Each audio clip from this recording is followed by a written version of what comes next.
Good evening, everyone. Am I audible and can you see the screen? Yes.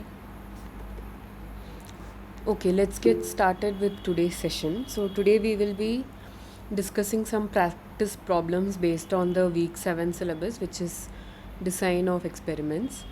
And these sessions will be recorded and they will be uploaded on YouTube. And the slides will also be available on Google Slides. So that will be shared on the NPTEL portal. You can check that. And these sessions are every Monday from 6 p.m. to 8 p.m. that I will be taking. Apart from that, there is also one more TA session. So you can decide based on your convenience as well which session will be more suitable to you. So let's get started with the problems then. Let's go to the first question. So I'll be showing the question slide for some 3 minutes or so. So you can read and understand the question and try to solve it by yourself. And once you have solved it, you can put the answer in the chat box and then we can discuss the solution to the question. So let's go to the first question now. You can take a few minutes to solve it by yourself.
So most of you have got the option correct. The correct answer is option 2.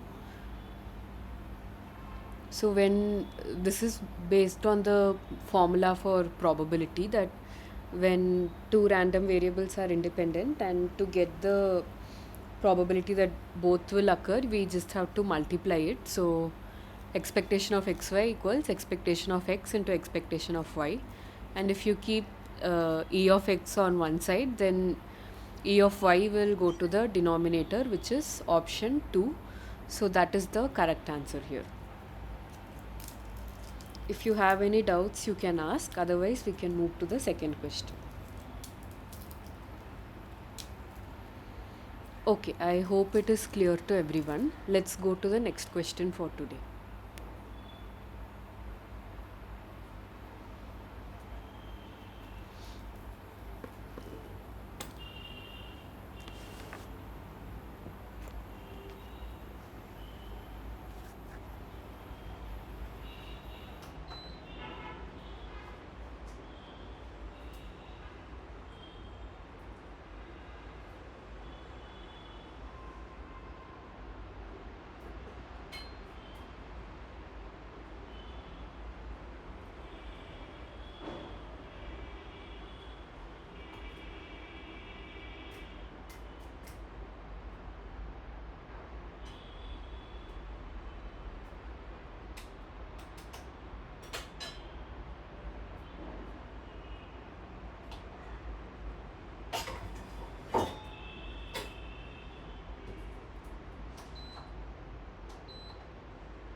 So the second question is also fairly simple.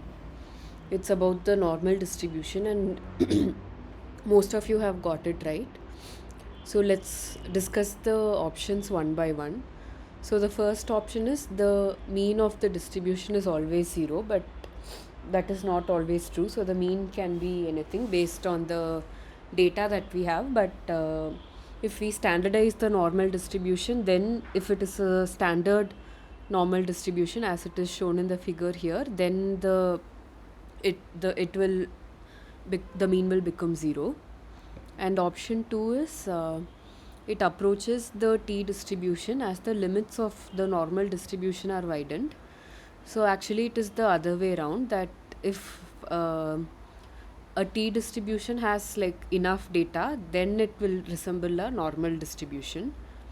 And option C is correct, the distribution is symmetric about its mean. So if you take the mean, then both the sides will be looking the same. So that's why the correct answer is option 3, the distribution is symmetric about its mean.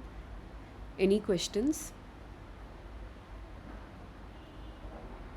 Okay, if there are no doubts, we can go to the next question.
So this question is also based on the normal distribution, and they have given the mu, which is the mean, and the sigma, which is the standard deviation.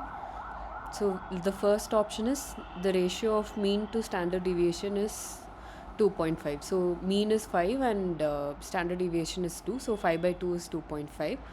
Option A is correct. And option B is the variance of the distribution is 4. So variance is nothing but square of the standard deviation. So 2 square is 4. So option B is correct as well. And option 3, the area under the normal probability distribution from x equals 3 to x equals 5 is the same as the area from x equals 5 to x equals 7. So they have said that the mean is 5, and the normal distribution follows this property that uh, when you subtract or add one standard distribution, then the area under the curve will be same, and this is because the curve is symmetric about the mean. So from the mean, whether you add like go on the negative side and subtract the standard deviation, or go on the positive side and add one standard deviation, then the area under the curve will be similar. So here the standard deviation is 2, right? So 5 minus 2 is 3, and 5 plus 2 is 7. So the area from 3 to 5 and 5 to 7 will be the same, which is what they have said in option 3. So all the three options are correct. So the correct answer is option 4, all of the above.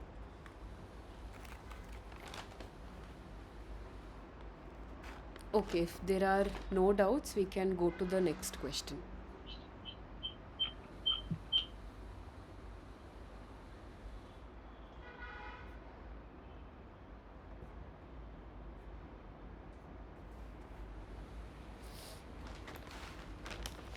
Oh, actually, the question, it is written 24, but it is 2 power 4.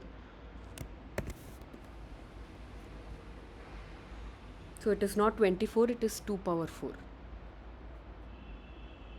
So in the question, it is written 24 design strategy, but it is not 24, it is a typo, it is 2 power 4.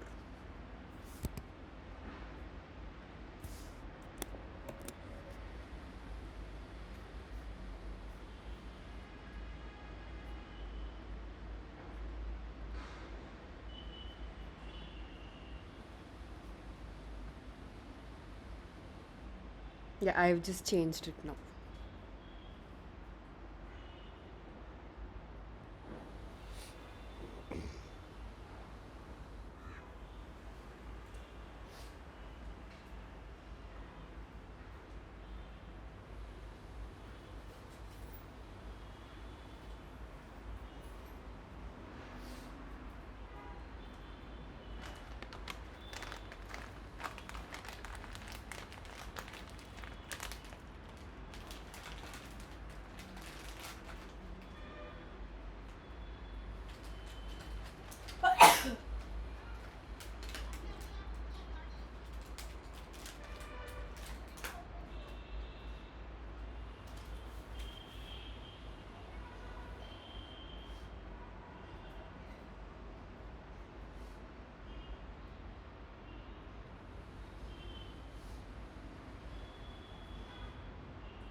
So let's discuss the fourth question. So the fourth question is based on factorial design with the 2 power 4 design strategy. So 2 power 4 design strategy means the whatever is in the power, that is the number of factors. So there will be 4 factors in the experiment, and each of the factors can take 2 values. So for example, you can consider a chemical reaction that will depend on factors such as the temperature and the concentration of the first reactant and concentration of the second reactant, as well as the stirring rate, and each of these factors are having 2 values like low and high, something like that. So but in option 2 they are saying that there are 2 variables that are varied at 4 levels. Actually it is the opposite. There are 4 variables, and each is varied at 2 levels. So option 2 is not correct. And option 1, number of experiments, is 16. So this option is correct because there are 4 factors and each can take 2 values. So if you remember some permutation and combination, so factor A can take 2 possible values, so that will be 2, and factor B also. So 2 into 2 into 2 into 2, that will be 2 power 4. That's why it is also called 2 power 4 design strategy, and that will be 16. So option 1 is correct. And option C, after the test, ANOVA will not be able to detect ternary interaction effects between the variables. So, can anyone explain what is ternary interaction effect?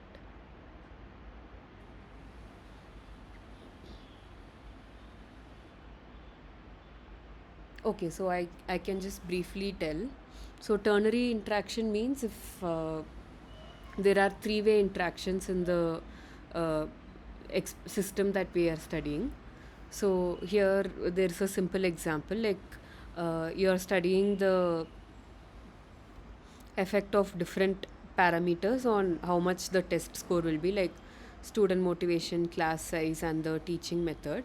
So for example, if so obviously the test score will not just depend on one of these parameters, and even if it depends on teaching method, even under that it will still depend on motivation and class size. So if the teaching method is good but the motivation is not good, then the test score will not be good. But if the teaching method is good and the motivation is good, then the test score will be good. So here, if you just consider teaching method and motivation, so that is a two-way interaction.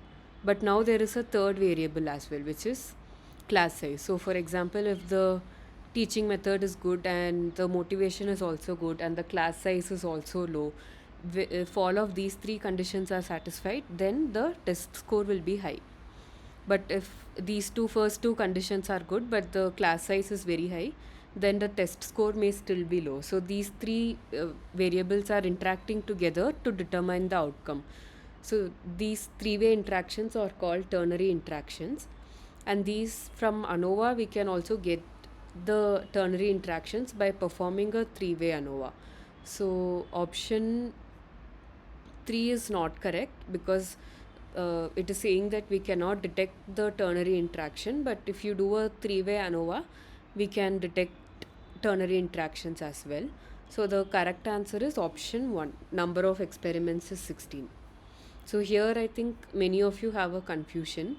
So you just have to remember that 2 power 4, here the power will be the number of factor and the base will be the values taken by the factor. I hope now it is clear to all.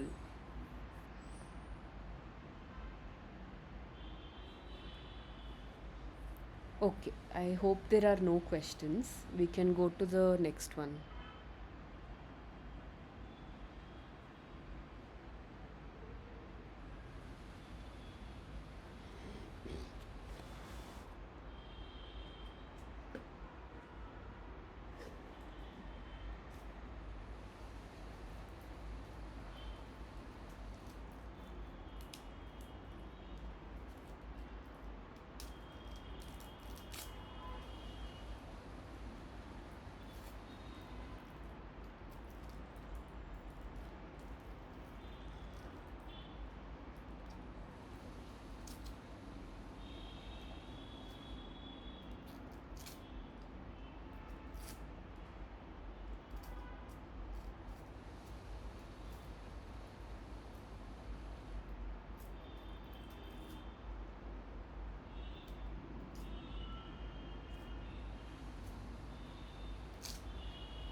So the question is about interaction between two factors.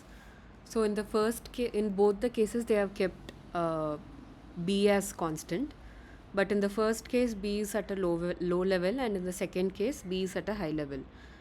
So when B is at a low level, when and A is going from low to high, the response was increased by 10. But when B is at a high level and the A is still going from low to high, but in that case there is a decrease of 10 units. So clearly, the trend by changing A depends on the value of B. So this means that there is some interaction between A and B.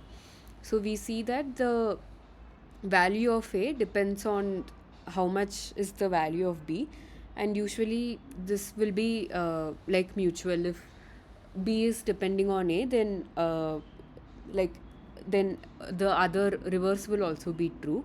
So if A is interacting with B, then B will also interact with A. So the first two options are not correct.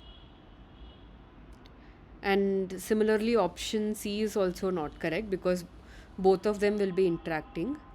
And option C, there is negative interaction between factors A and B. So option 4 is correct because in the first case there is an increase when B is low. So we can see an opposite trend that when B is low there is increase, but when B is high then there is a decrease. So that's why there is a negative interaction between factors A and B. The correct answer is option 4.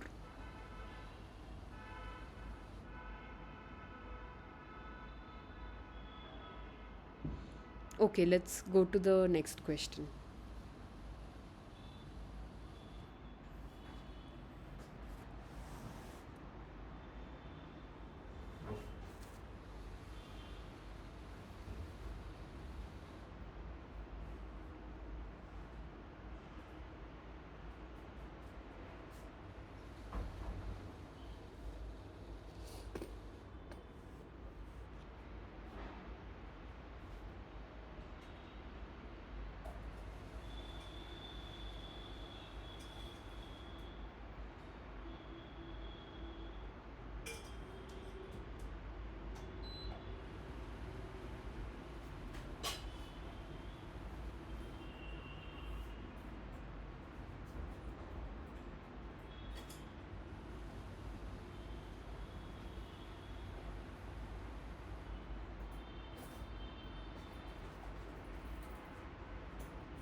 Ma'am, why option 4 is not correct?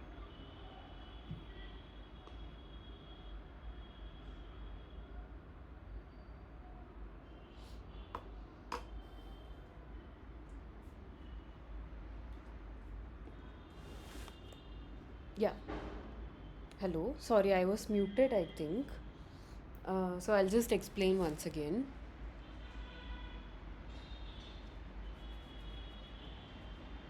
So option one, okay, so I can just briefly talk about hypothesis testing. So usually in hypothesis testing, there will be one null hypothesis and there will be one alternate hypothesis. So usually the null hypothesis will be the opposite of uh, what we expect. For example, um, if we want to test whether um, increasing the number of teachers in a school will increase the test scores of a student, then the null hypothesis has to be the opposite of that. So the null hypothesis will be, if we increase the number of teachers, the test score will not increase. So how it works is that if the null hypothesis is rejected, then it means our prediction was correct. So the main idea here is to have a null hypothesis and to reject the null hypothesis based on the p-value.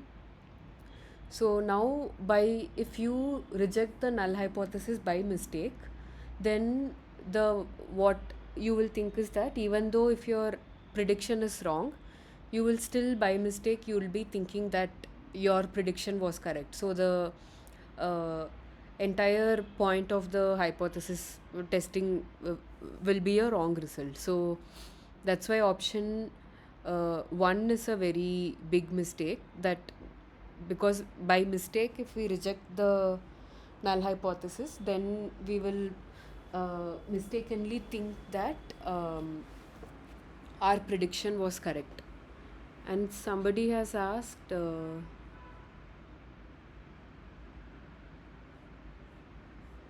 1 minute, I'm just checking the chat box. Okay, yeah, I hope hypothesis testing I have explained a bit. So when you do that, that if you reject the null hypothesis by mistake, that will be a false positive. But the other kind of mistake is the opposite, that the null hypothesis, we it may be actually false, but by mistake we say that it is true. So in this case, the error is called a false negative. And so yeah, the correct answer is option A, because if we do option A, then by even if there is no trend, we will be thinking that there is a trend.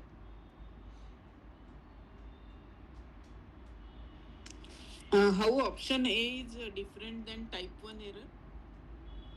Yeah, option 1 is type 1 error. That is a false positive. Okay. Yeah. Okay, let's go to the seventh question.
So this question is about a one-tailed hypothesis test. So there are two types of hypothesis testing, one-tailed test and two-tailed test. So in one-tailed test, we only check if the uh, value has, for example, if it has decreased by a certain range. But in a two-tailed test, we are not so concerned whether it is increasing or decreasing. We are only concerned whether the value has changed or not. So that is the difference between a one-tailed and a two-tailed test. So in one-tailed test, I can just go to the slide. Yeah, so if this is the cutoff, like for p-value, then if it is lesser than this region, then as you can see, when you move to the left from here, the number of values are decreasing. The y-axis is very low. So that means that there is a lesser probability of observing it by chance.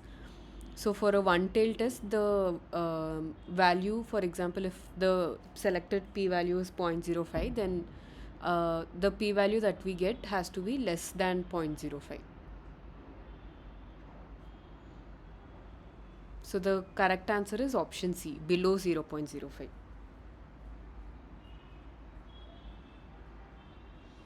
I think most of you have got it right, that option 3 is correct, yeah.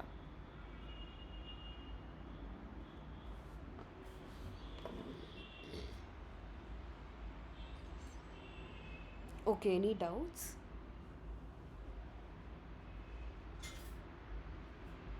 If not, we can move to the eighth question. Ma'am, once again, will you explain? Okay, so this is the plot. My cursor is visible, right? Yes, ma'am. Okay, so here it is a different value, but if this point, if that is the p-value, then if you go in the left side, like in the negative direction, you can see that the curve is going down, meaning that there is a lesser probability that the observation is by chance. But if you go to more than 0.05, then the curve is also going up, meaning that it can be that the trend you are seeing is by chance and not a real trend. So that's why for a one way test, it has to be in the negative direction. So it has to be below 0.05. Is it Okay, clear? ma'am. Thank you. Okay. Okay, let's go to the eighth question.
So this question is about fitting the data to a model, and which parameter uh, tells whether the fit is a good fit or a bad fit.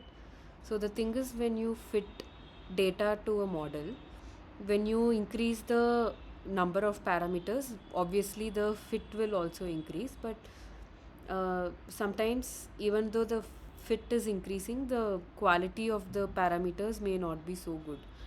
So the main criteria that is used to check whether the fit is a good fit or not fit is the R square.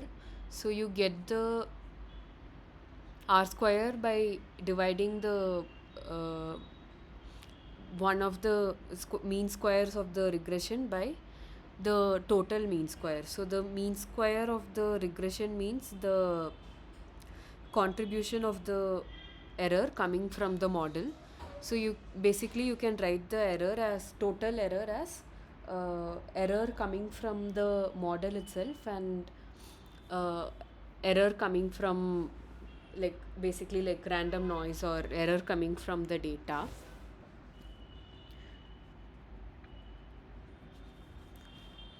So the R square will explain and how much of the error, like, or how much of the variability can be explained by the model.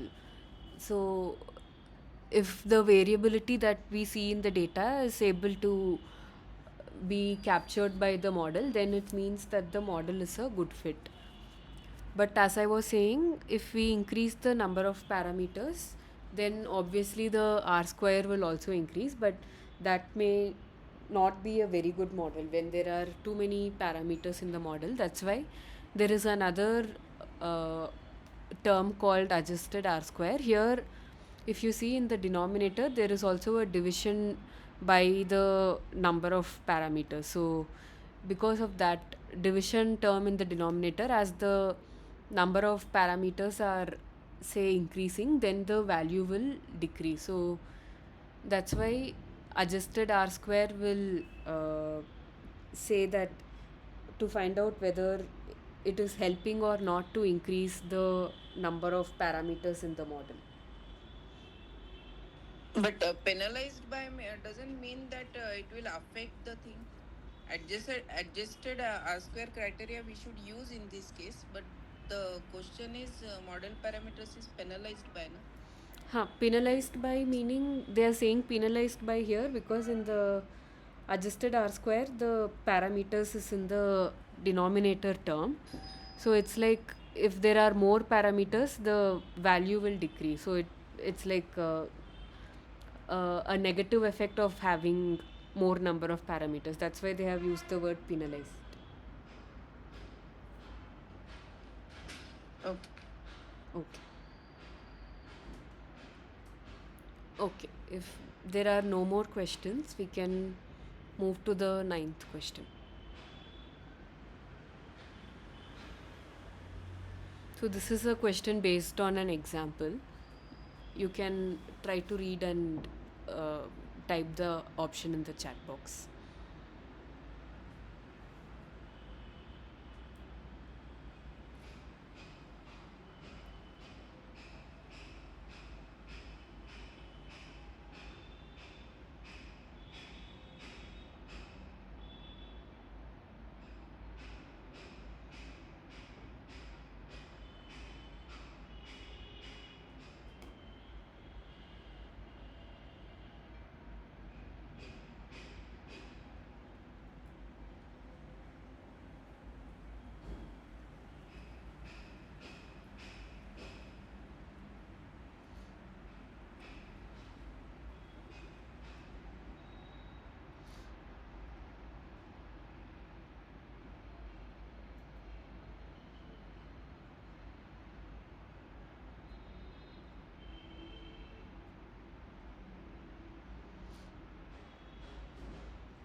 So in this question, they have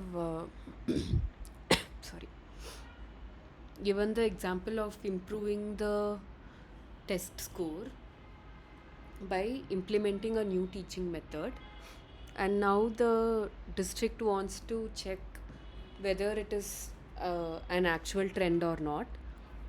So here, or in any example, the null hypothesis will be that there is no relationship or there is no trend that is observed. That would be the null hypothesis. So in this case, the null hypothesis will be that there is no effect of the new teaching method, and the alternative hypothesis would be that the teaching method has improved student performance. So the correct option B is a correct answer.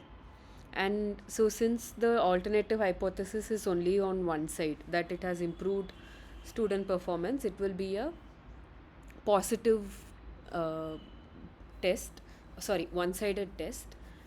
But if the alternative hypothesis is that, for example, uh, the new teaching method has altered or has changed the test score.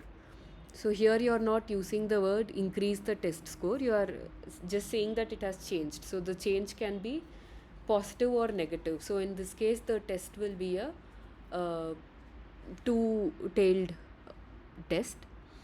But here they want to check if it has improved the student performance or not. So they are just checking one way. So it is a one-tailed test. And in a one-tailed test, if the p-value is less than 0.05, or if the p-value is less than whatever is the cutoff, then the null hypothesis will be rejected and the alternate hypothesis will be accepted.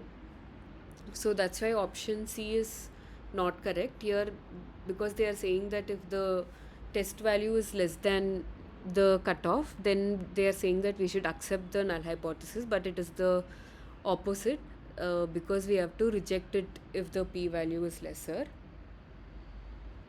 And option D, they have given a different kind of a test, which is a chi-square test, and that is used for like categorical data. For example, like if there are different groups, like group A, group B, group C, and which group is performing better. So in that case, a chi-square test will be used, and here the better way would be to just do a hypothesis testing and check with the p-value. So the correct answer is option B, because null hypothesis, in the name itself it is there, like null meaning that there is no effect by the change that we are doing. So the correct answer is option B.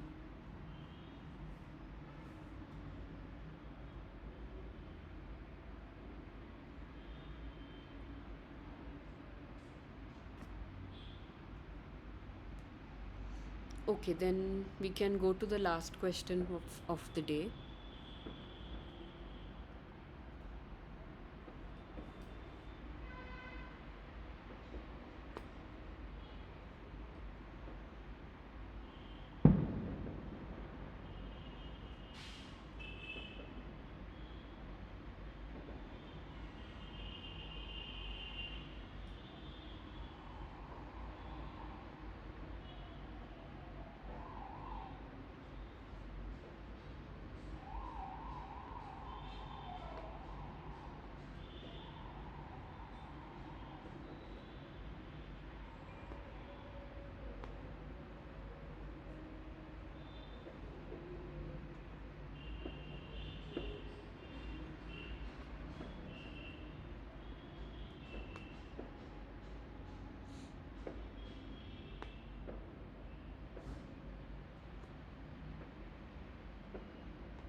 And it is written as A2 and B2. They are actually A square and B square. And I'll just change it. 1 minute.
Only 3 people have answered the question. What about the others?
So in this question, they are saying that there are two factors in a central composite design, and the response surface is a quadratic model. So quadratic meaning the powers will be of power 2. So it's similar to a, like a, in a quadratic equation we have something like x square plus y square plus 2xy, right? So here also it is similar.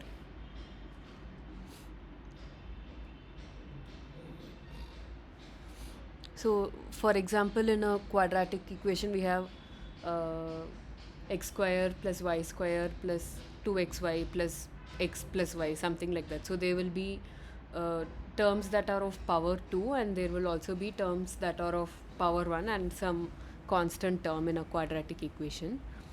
So, here there will be a square term, b square term, so they are both power 2, and ab term can also be there, but when will the ab term be there? So the ab term will be there only when there is a interaction between a and b, but in the question they have said that interaction between a and b is absent, so ab term won't be there. Instead, a will be there separately, b will be there separately, but a into b, that multiplication term, will not be there.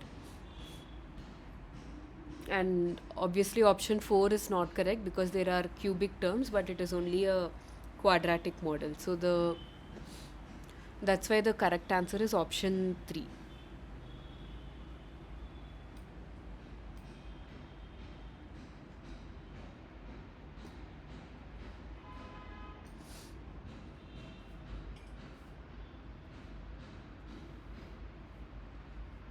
Okay, so that's it for the problems to be discussed today.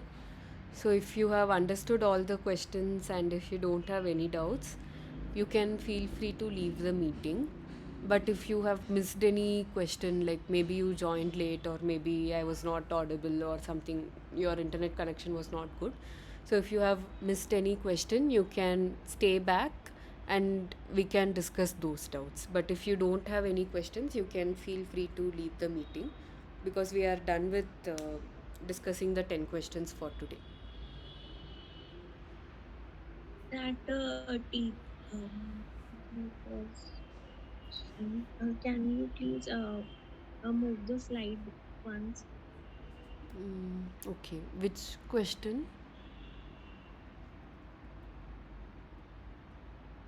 I'm just going back. You can stop me when you get the question. The 0.051. This one? Yes. Yeah, you didn't understand this question. Yeah. Okay, so I'll just briefly mention what is the p-value means.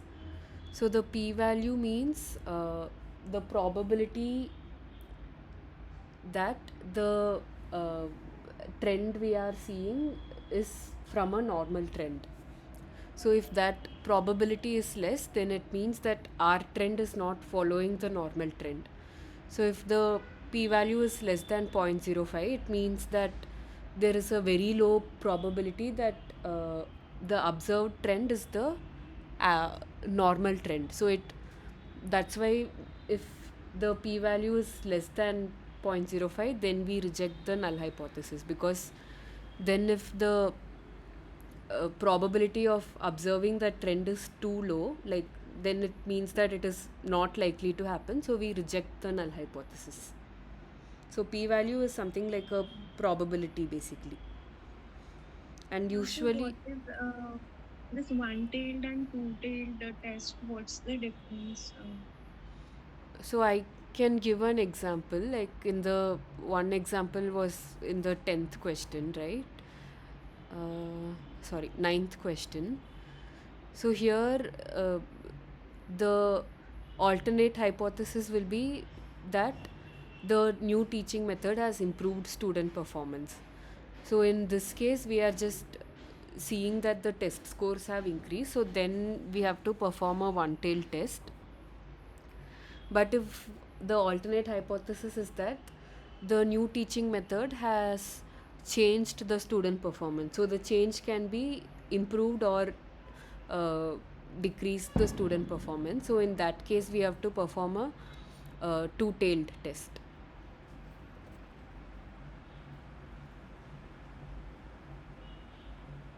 Because when you look at a probability distribution from the mean, if the mean is, I'm just giving a random example, if the mean is 10, then it is very unlikely that you will observe a value of 1 lakh or minus 1 lakh. So both the sides that the probability decreases as you move away from the mean.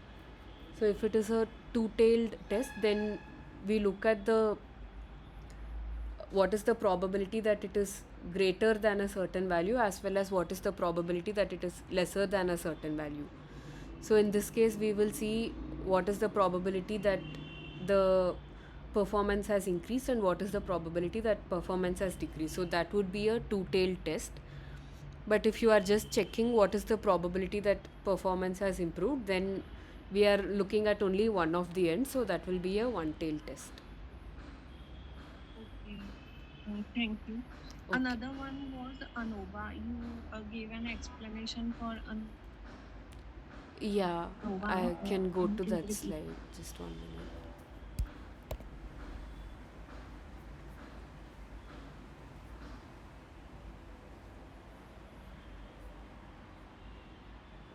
This question, right, with ANOVA? Yes. Yeah.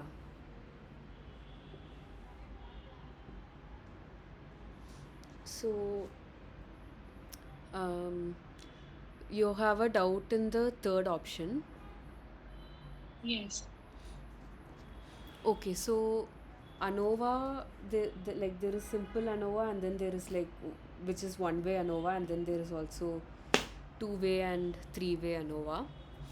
So the basic idea of ANOVA is to check whether the variations predicted by the model are like coming from what the data itself, or whether it is coming from being the mistakes in the model. Like I was explaining, the total error that we see will be the error from the data, which can be due to some noise, etc., plus the error coming from the model prediction. So in ANOVA, we will compare the variability from the model and the variability from the data itself. And typically in ANOVA, for example, here it is uh, there are 4 factors, so there will be like 4 different groups, and in each of the group you can, so they will check. Okay, I think this is an easier example: teaching method, student motivation, and class size. So in ANOVA, first it will just, in one way ANOVA, it will just check whether only the teaching method is increasing the student performance. Similarly, in two-way ANOVA, it will check how much of the variability is explained by teaching method and student motivation. Like it will consider two, A and B and C and A. But in a three-way ANOVA, all the 3 factors will be taken, as well as the, because if there are 3 factors, then there can be three-way interaction as well as two-way interaction.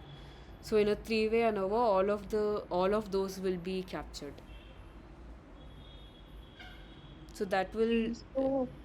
So like we call it one way, two way, and three way based on the factors that we are taking into account. yes. Okay. Okay. Up to how many factors it can be significant? Means it totally depends on how many considerations are there for a particular case, like that here ABC are there. So numbers, then whether we can go for ANOVA or something else is used. So you are asking like up to how many factors we can consider in an ANOVA? Yeah, because if we increase, it will become complicated, right? Means Yeah. So we can do higher order Uh, ANOVA as well, like so more. in the videos, in the lecture videos, we were shown like ANOVA, like it was a table comparing. variation and sum Huh. of square of error and sum of square of treatment. How does that relate to this? Yeah, so suppose you have, say, some untreated sample versus some drug treated sample, then you will So consider what do we mean by treated? So like that these will like depend on student the motivation. example. So, for Mhm. example, treated meaning it can be some drug treatment. So, it will depend on the application of it. So like these factors, the example here, student motivation, class size, like these factors can be treated Huh, and each then of it error will can be be a found. group. So, treated, untreated means only two factor will be there. But if there are more than two, then you can consider it as like different groups basically. So, for Okay, and then the error that we were talking there, the square error and the huh, degrees of freedom. yeah, so the uh, degrees of freedom will be, for example, the number of the parameters. So, more the number of parameters, more will be the degrees of freedom because the variability will depend on a lot more factors. Yeah, Okay, thank you. yeah. Which method to choose? How it will be decided then? So that will depend on the context actually. So if you have like different groups and you want to compare, then ANOVA can be used. Till how many parameters or nothing like that? It is Yeah, you can do higher order as well, but it will just get more and more complicated. okay.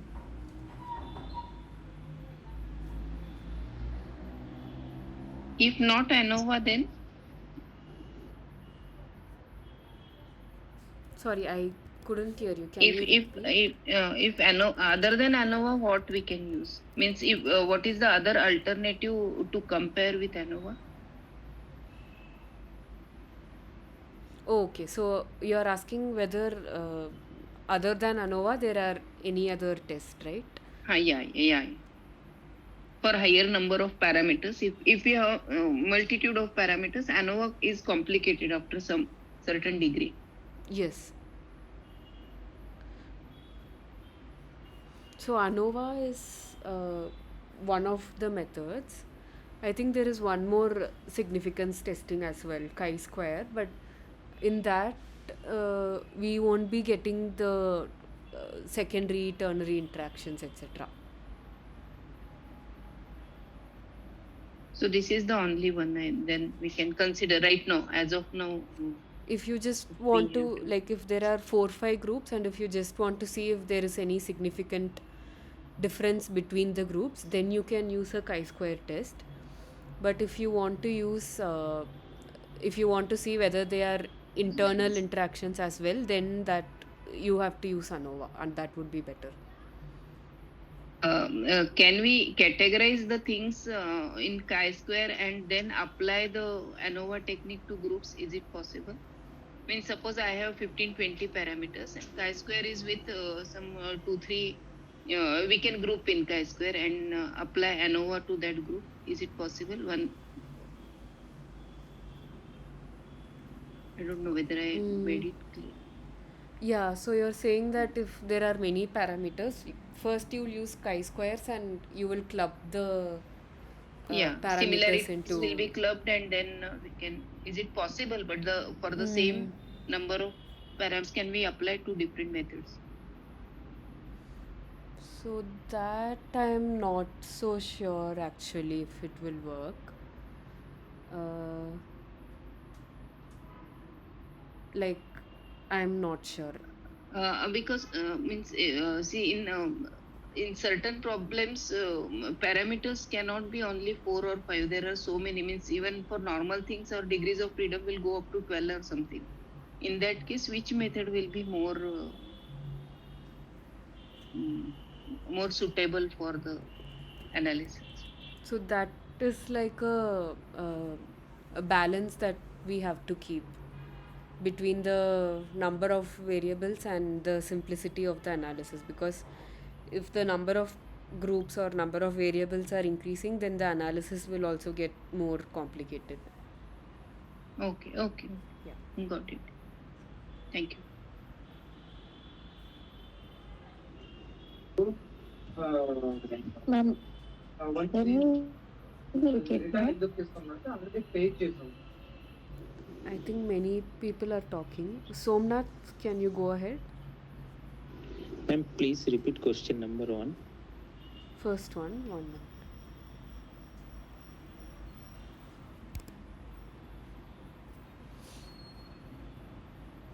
So this is based on probability that if two events are independent and you want to get the probability that both of the events are happening, then you have to multiply the individual probability. So the formula is e of xy equals e of x into e of y. So if you keep e of x on one side, then e of y will go to the denominator. So the correct answer is option 2.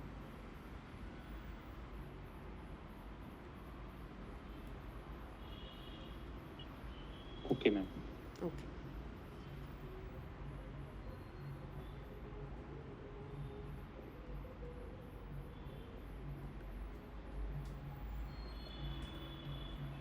And someone else was also asking. Can you raise your hand? I think many people are having doubts. Yes, Bhavana. Ma'am, in the exam, how many questions? Your voice is not audible. Hello? Hello? Yes, Hello? yes, I can hear you now. Ma'am, in the exam, how many questions it will be there? That I'm not so sure. Can you ask in the NPTEL that portal? There is ask a question, you will find the tab. So if you put there, then someone will answer, because I am just doing the problem solving sessions. The question paper will be set by a separate NPTEL team. Okay, ma'am, thank you. Okay. Ma'am, do you suggest any other questions for practice before the exam? Actually, exam is coming now. So if we get some practice questions, these types more, then it will be very helpful for us. Do you So I suggest am anything? planning to conduct an extra session. So I have requested NPTEL.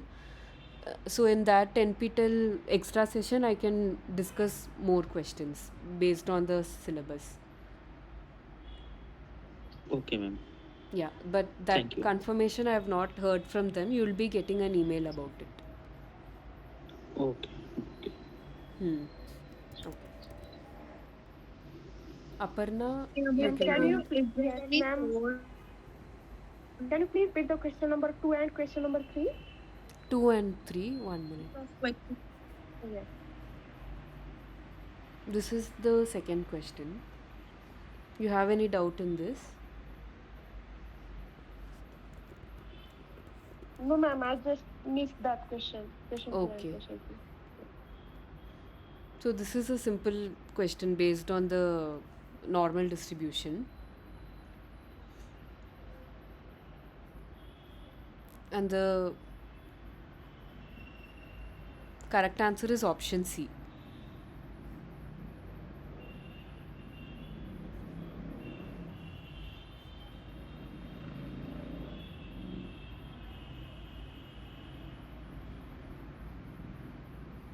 Okay, ma'am. Third one. Okay.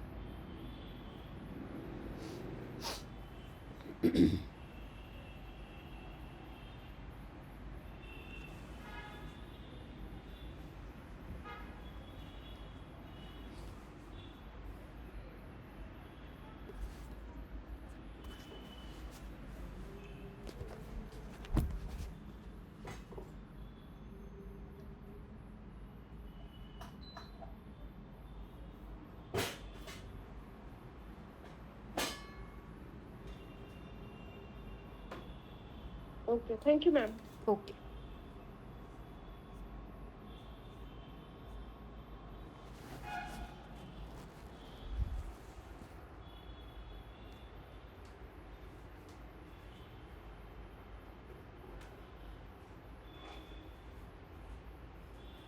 Like, are there any other resources from where we can do practice question?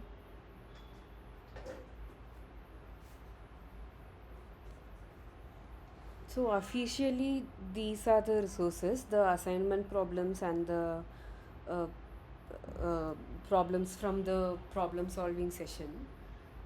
Uh, Otherwise, I don't think there is anything else mentioned officially. But if you search for these topics, you can get some other reading material as well. So some of it I have put in the links in the slide, so you can refer to that.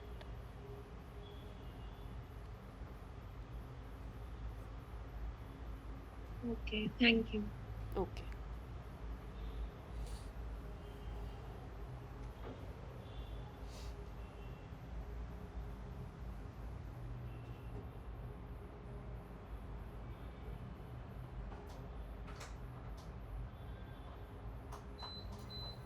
Can you discuss fourth and fifth question?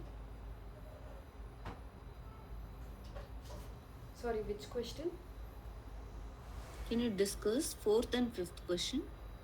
Okay, I'll just go to the fourth one. Sorry, not fourth one, fifth and sixth question. Okay.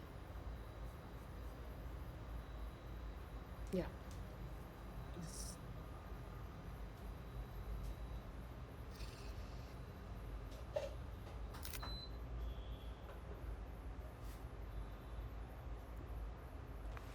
You missed the question, or you do you have any doubt? I missed the question. Oh, okay, okay.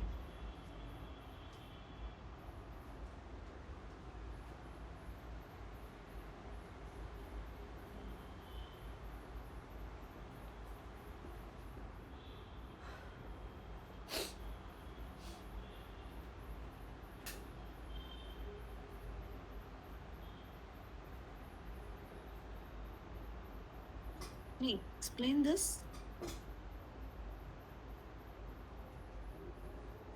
So in this question, they have kept b constant in both the cases, but in the first case, b is at a low value, and in the second case, b is at a high value.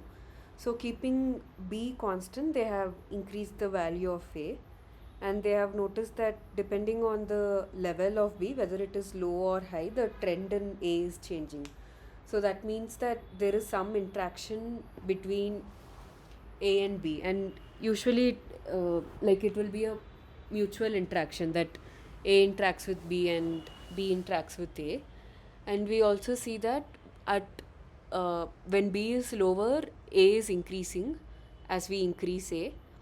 So it is like an opposite trend. When b is low, the trend in a is an increasing trend, but when b is high, the trend in a is a decreasing trend. So that's why there is a negative interaction between a and b.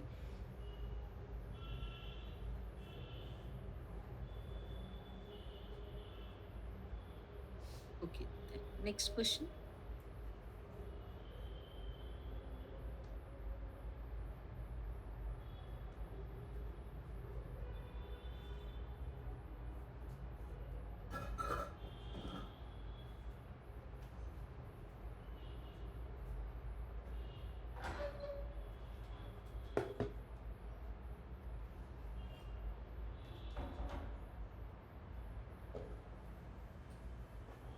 What is the answer for this? The correct answer is option A.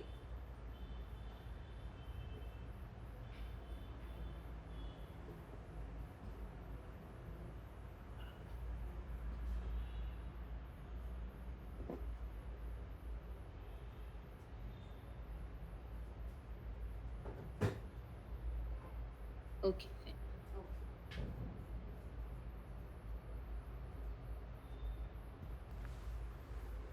Any other doubts?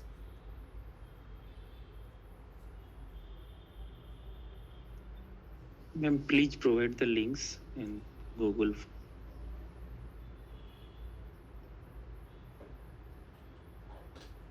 And one more thing, the PPT is not there in the portal for our Okay, I can PPT. share the Google Drive link in the chat box. Maybe they have not updated for the recent weeks, I think. I'll just share the folder link. Okay, for none of the weeks, the PPT is available.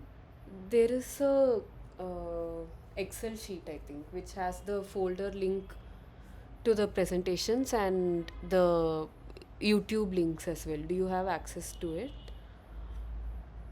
It No, should can be there you on give the NPTEL portal. I'll just share the presentations in the chat box. yes, please.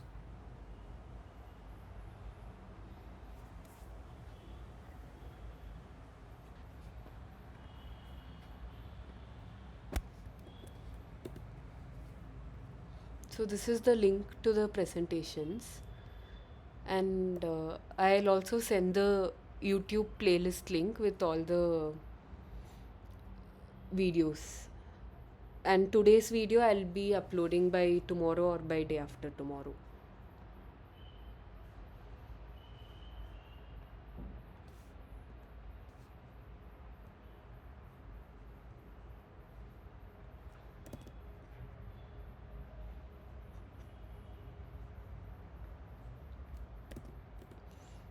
So I've given both the links. Just check once and let me know if the links are working.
So the session for today is over. We have discussed the 10 questions. If you have any other doubts from today's session, or if you have missed any question, then we can discuss that.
So it's almost time for the end of today's class. If there are no doubts, we can end the session for today. You can raise your hand if you have any doubts.